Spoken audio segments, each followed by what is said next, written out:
Voici deux groupes d'étudiants en train de faire exactement le même examen au même moment. Suite à cet examen, les deux groupes vont obtenir le même écart type, mais des moyennes bien différentes. Si on évalue la part que représente l'écart type par rapport à la moyenne, on peut tout simplement diviser l'écart type par la moyenne pour le faire et on va obtenir 18% pour le premier groupe et 12% pour le deuxième.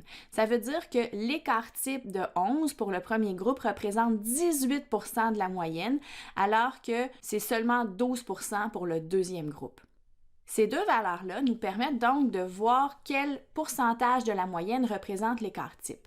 Plus cette valeur-là est grande, plus ça va vouloir dire que les valeurs vont être dispersées. Dans ce cas-ci, ce sont les notes. Ce qui nous fait dire que le premier groupe a des notes relativement plus dispersées autour de la moyenne que le deuxième groupe.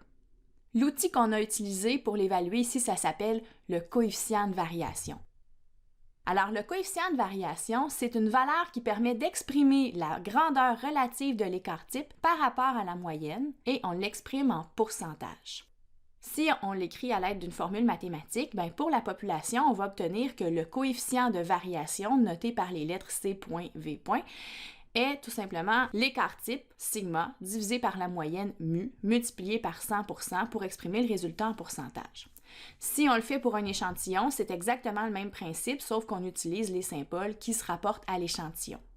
Pour interpréter le coefficient de variation, on dira que si le coefficient de variation est inférieur ou égal à 15%, les unités statistiques forment un groupe homogène quant à la variable étudiée. Par contre, si le coefficient de variation est supérieur à 15%, on va dire que le groupe est hétérogène. Voici un exemple dans lequel vous allez être amené à calculer deux coefficients de variation, justement. On vous demande de comparer les inégalités de revenus des deux pays suivants pour la même année. Quand on parle d'inégalité de revenus, on parle d'inégalité entre les revenus des individus dans un même pays. Alors, on a deux pays, le pays A et le pays B. Pour le pays A, le revenu annuel moyen est de 62 472 $ américains, alors que l'écart type est de 7 536 $. Pour le pays B, le revenu moyen n'est que de 6 860 $ par an et l'écart type atteint 4 250 $ par année. Calculons donc les coefficients de variation pour ces deux pays.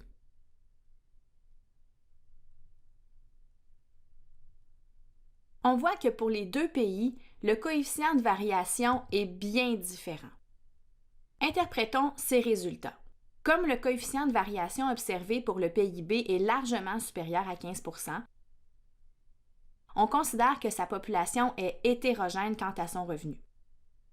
Les inégalités de revenus sont donc très fortes dans ce pays.